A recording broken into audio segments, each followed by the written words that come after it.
जानते हैं ये चर्चा में क्यों है। 7 फरवरी को उत्तराखंड स्थित चमोली जिले में नंदा देवी ग्लेशियर टूटने से हिमस्खलन हुआ। ग्लेशियर के टूटने से धौलीगंगा, ऋषिगंगा और अलकनंदा नदियों में अचानक आई बाढ़ से पर्वतीय क्षेत्र में तबाही हुई। एनटीपीसी के तपोवन, विष्णुगढ़ जल विद्युत प्रोजेक्ट और ऋषिगंगा जल विद्युत प्रोजेक्ट को भारी नुकसान हुआ। प्रोजेक्ट में काम कर रहे मजदूरों की टनल में फंसे होने और लापता होने की सूचना है। कुछ लोगों को टनल से निकाला जा चुका है।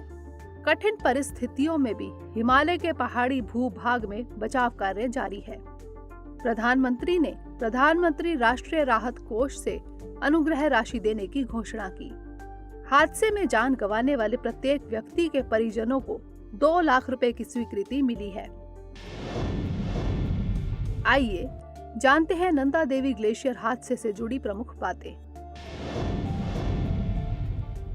नंदा देवी ग्लेशियर हादसे के अध्ययन के लिए जोशीमठ तपोवन के लिए ग्लेशियर विशेषज्ञों की टीम रवाना हुई। यह टीम हिमालय, ग्लेशियरों और इस क्षेत्र में होने वाली भूकंप की गतिविधियों का अध्ययन करेगी। पारिस्थितिक रूप से संवेदनशील हिमालय जलवायु परिवर्तन के लिए अति संवेदनशील है। 2019 में भारत, चीन, नेपाल और भूटान के ग्लेशियरों के उपग्रह अवलोकन से जुड़ा अध्ययन प्रकाशित किया गया। 40 साल तक किए गए उपग्रह अवलोकन में हिमालय के ग्लेशियरों के पिघलने के लिए जलवायु परिवर्तन को जिम्मेदार माना गया है। तापमान में वृद्धि के कारण ग्लेशियर काफी तेजी से पिघल रहे हैं। आइए जानते हैं ग्लेशियर क्या है।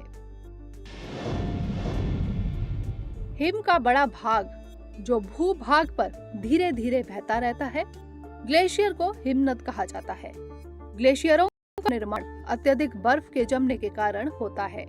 ग्लेशियरों के निर्माण में बर्फबारी का भी योगदान होता है। आइए जानते हैं इससे जुड़े कुछ अन्य महत्वपूर्ण तथ्य। धौलीगंगा का उद्गम वसुधरा ताल से हुआ है।